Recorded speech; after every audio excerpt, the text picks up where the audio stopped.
Okay, ये वाली जो एग्जांपल है इसमें हम लोग एक proper car loan amortisation schedule बनाएंगे।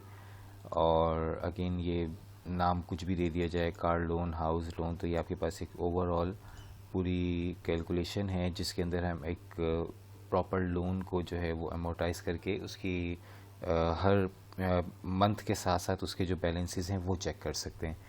तो इस पूरी शीट में हमारे पास जो सबसे पहली चीज़ दी हुई है वो है कार। एक कार के हिसाब से बनाया हुआ है कि 45 लैक्स की एक कार है जिसमें कुछ अमाउंट जो है वो 25% की डाउन पेमेंट मैंने रिसीव कर ली, और इंटरेस्ट बैंक जो चार्ज कर रहा है वो है 15%, और 36 मंथ्स के लिए आपके कस्टमर ने आपसे वो गाड़ी लीज़ करवाई। अब इसमें लोन अमाउंट डेफिनेटली आपके पास पूरी की पूरी नहीं होगी क्योंकि इसमें से कुछ अमाउंट जो है वो एज अ डाउन पेमेंट में रिसीव कर चुका हूँ। तो जो एक्चुअल लोन अमाउंट आपके पास होगा वो कार की प्राइस में से डाउन पेमेंट को लेस करने के बाद जो अमाउंट आएगी ये आपके पास लोन अमाउंट है। अच्छा, मंथली पेमेंट्स के लिए फॉर्मूला जो है वो यूज़ हो जाएगा PMT, again minus PMT, bracket open, interest rate divide by 12 comma number of periods comma present value. ना प्रेजेंट वैल्यू हमारे पास 45 लैक्स नहीं है बल्कि 33.7 के जो आपके पास है ये अमाउंट आपके पास होगी एज अ लोन अमाउंट। तो इस सिनेरियो के हिसाब से है कि अगर आपने गाड़ी लीज़ करवाई है 45 लैक्स की, उसके ऊपर आपने कुछ 25% की डाउन पेमेंट आपने दे दी या वट एवर जो भी आपके पास अमाउंट है, इसको तो हम अलग से करके जो भी आपके डाउन पेमेंट की कस्टमाइज तरीका हो सकता है वो हम यूज़ कर सकते हैं। फिर उसके बाद आपके पास लोन अमाउंट जो एक्चुअल बन रही है वो है 33 लाख। देन उसके बाद यहाँ पे मेरे पास जो है वो PMT का फॉर्मूला। अच्छा, PMT का फॉर्मूला बाय डिफ़ॉल्ट डिज़ाइन हुआ होता है डॉलर्स के अंदर। अगर इसको डॉलर से हटा के रुपीज़ के अंदर कन्वर्ट करना है तो हमारे पास यहाँ पे करेंसीज़ के अंदर PKR एक होता है। मोर अकाउंटिंग फॉर्मेट्स में जाएं तो आपके पास यहाँ पे PKR एक सिंबल आपको मिलेगा जो कि इंटरनेशनली पाकिस्तानी रुपीज़ के लिए इस्तेमाल होता है।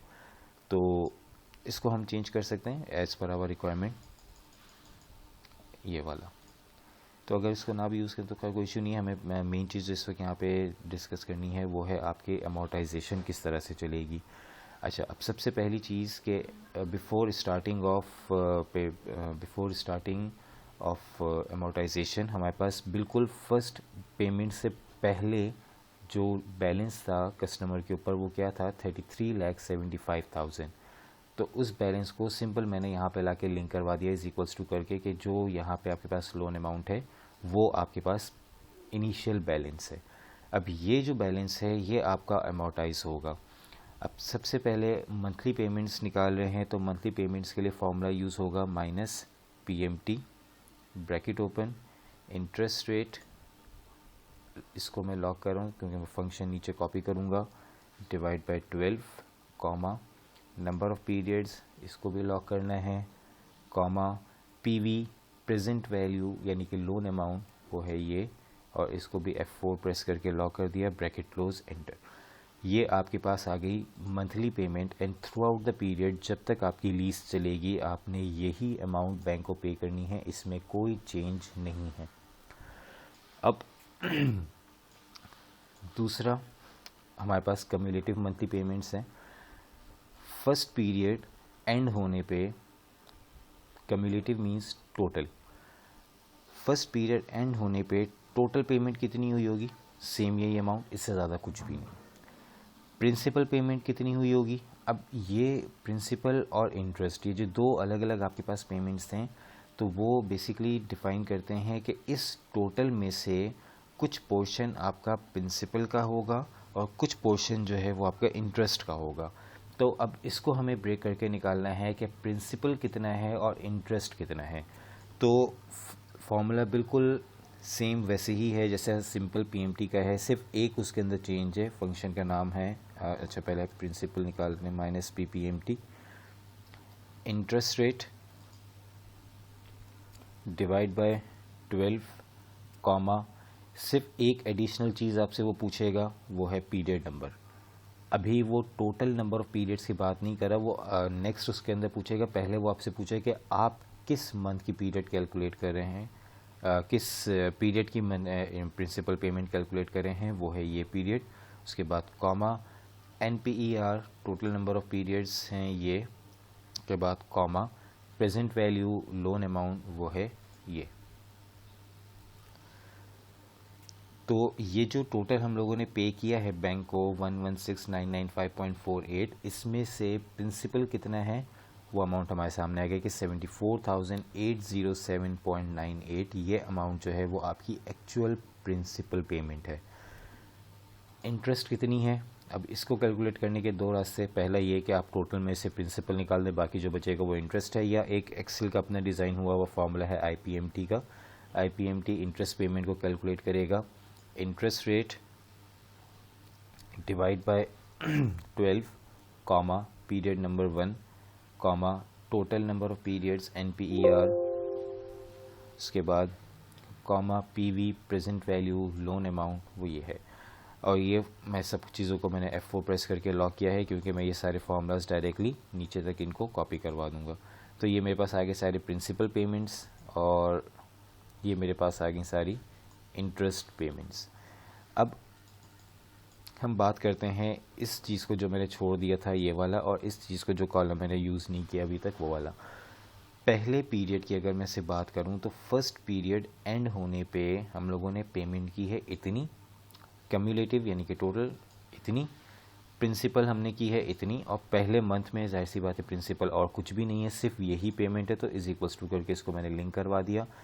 अगेन इंटरेस्ट पेमेंट हमने की है इतनी, तो टोटल इस वक्त तक मेरे पास जो इंटरेस्ट की पेमेंट है वो है सेम ये अमाउंट। बैलेंस निकालने के लिए जो हमारे पास ओपनिंग बैलेंस था उसमें से लेस कर देंगे जो प्रिंसिपल पेमेंट मैं बैंक को करता जा रहा हूँ वो चीज़। ओके, फॉर्मूला कॉपी कर देते नीचे। अच्छा, ये तो हो गए जो डायरेक्टली कॉपी हो जाएंगे। सेकेंड पीरियड पे आने के बाद हमारे पास मंथली पेमेंट सेम रहेगी, प्रिंसिपल और IPMT ये तो फॉर्मूले से कैलकुलेट हो गया। अब कम्युलेटिव पेमेंट्स में सेकेंड मंथ में टोटल लास्ट मंथ का प्लस करंट मंथ की जो आपके पास पेमेंट है, ये दो आपकी सम होंगी। सिमिलरली प्रिंसिपल में लास्ट मंथ का प्रिंसिपल प्लस करंट मंथ का जो प्रिंसिपल है ये दोनों आपके पास ऐड होंगे। इंटरेस्ट पेमेंट पे last interest plus current month का जो इंटरेस्ट है ये दोनों आपके ऐड हो जाएंगे। फॉर्मूला नीचे तक ड्रैग कर दिया तो आपके पास ये पूरा एक स्केजुअल बनेगा, और इस स्केजुअल के हिसाब से आपके पास देखिए 36 मंथ पे आपके पास जो लोन अमाउंट है वो ज़ीरो होके ख़त्म हो गई।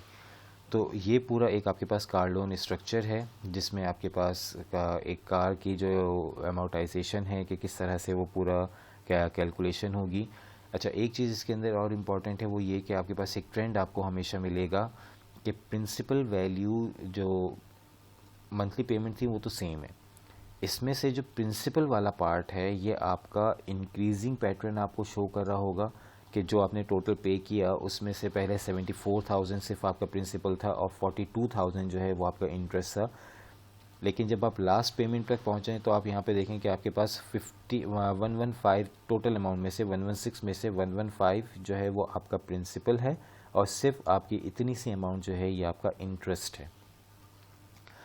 अच्छा, अब इसके बाद इसमें जो भी आप चेंज करेंगे कि फॉर एग्जांपल अगर कार प्राइस जो है वो 45 लाख की बजाय जो है वो आपकी हो गई 40 लाख की, आपके पास एक कार आ गई, तो उसके हिसाब से डाउन पेमेंट आपकी जितनी भी बनी हो 25% है 30% है, वो आपकी मर्ज़ी की जिस तरह से भी वो आपका चेंज हो रहा होगा।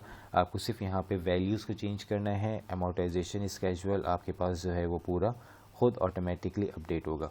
अब पॉइंट ये है कि अगर मेरे पास कोई कस्टमर आता है फॉर 48 मंथ्स तो क्या होगा, तो 48 मंथ्स की अगर लीज़ हो रही है तो 36 पे तो ज़ीरो नहीं होगा बैलेंस, तो हमें इसको आगे लेके जाना होगा और ये आपका ड्रैग होके जाएगा 48। ओके, अब 48 आपके पास जो पीरियड है उस 48th पीरियड पे आपके पास जो बैलेंस है वो हो गया ज़ीरो, यानी 48 पे आपके पास लोन आपका ज़ीरो पे आ गया। अच्छा, अब इसके हमारे 48 के बाद आगे आपके पास जो ये चल रहे हैं, तो ये आपके हो गए 5 इयर्स। अब 5 इयर्स में फार्मूलाज तो मैंने सारे कॉपी कर दिए, लेकिन मेरा लोन जो है वो 48th पीरियड पे जाके ज़ीरो हो चुका है। तो इन बाकी चीज़ों का क्या करें? अब एक ऑप्शन ये है कि या तो हम इन चीज़ों को यहाँ से रिमूव कर दें, ठीक है, लेकिन रिमूव करने का मसला ये है कि नेक्स्ट टाइम आपको जब भी कोई कस्टमर आएगा या कोई आपको कंडीशन देगा तो आपको बैठ के सारे फार्मूलाज को नीचे तक कॉपी करना पड़ेगा। लेकिन इसका एक दूसरा सोल्यूशन ये है कि फार्मूलाज में जिन जगहों पे एरर आ रहे हैं हम एक फार्मूला वहाँ पे यूज़ कर लें, जिससे आपके एरर्स हाइड हो जाएंगे। फार्मूला क्या है? ये कैलकुलेशन है जो कि आपको एक प्रॉपर रिज़ल्ट दे रही है। इस फार्मूले से पहले एक फार्मूला मैं लगा रहा हूँ इफ़ एरर का, कि अगर कोई एरर हो, इसके दो सिंटैक्स हैं, दो चीज़ें रिक्वायर्ड होती हैं, वैल्यू और एक होती है वैल्यू इफ़ एरर, कि अगर आपके पास वैल्यू आ रही होगी इस फॉर्मूले के थ्रू तो ठीक है, और अगर वहाँ पे कोई एरर आ रहा होगा तो एरर की जगह क्या डिस्प्ले करना है? Inverted comma open, inverted comma close, यानी कि ब्लैंक, या इन्वर्टेड कॉमास में जो भी आप इसको स्पेशल कैरेक्टर बताएंगे या जो भी चीज़ इसको डिस्प्ले में आपको चाहिए है वो चीज़ आपको वो डिस्प्ले कर देगा। तो अगर आपको ब्लैंक चाहिए है तो inverted comma open, inverted comma close, bracket close, enter. तो अब आपके फॉर्मूलाज में इसी तरह इस वाले के अंदर भी यही चीज़ कर रहा हूँ मैं, इफ़ एरर, ये चीज़ आपको एक वैल्यू प्रोवाइड कर देगी। अगर वहाँ पे कोई एरर आ रहा हो तो एरर की जगह ब्लैंक आना चाहिए। Same for this IPMT if error, कि ये आपकी वैल्यू प्रोवाइड करेगी, अगर वैल्यू आ गई तो ठीक है, नहीं आई तो ब्लैंक। इस वाले में भी यही यूज़ होगा, if error value comma blank.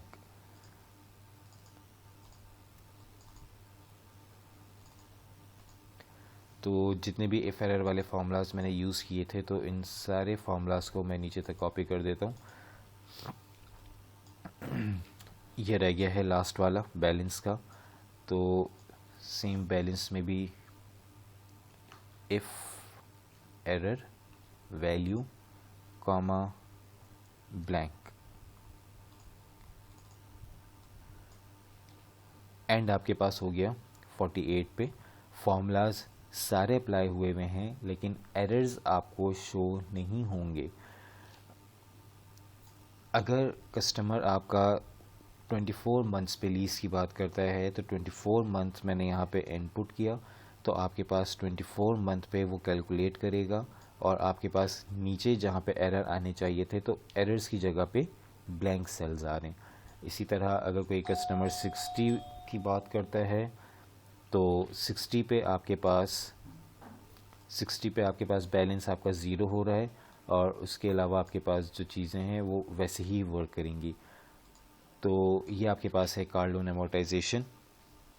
तो इसका पूरा स्केजुअल है। अब इसको कार लोन दें या होम लोन दें तो वो आपके पास जो भी लोन की अमोर्टाइजेशन होती है उसका स्केजुअल जो है वो इसी तरह से प्रिपेयर होता है।